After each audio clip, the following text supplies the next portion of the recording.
Okay, hai. Jadi tadi pergi Giant. Lepas tu beli donat kat Giant, RM3-5. The original one, the classic one. Tapi saya dah makan. Hampir dah habis satu dah.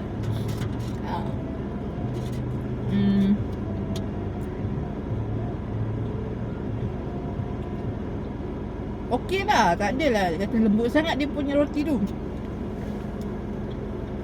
Dia tak terlampau fluffy sangat, tapi not bad.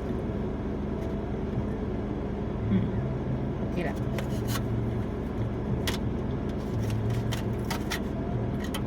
Klasik donat kat Giant.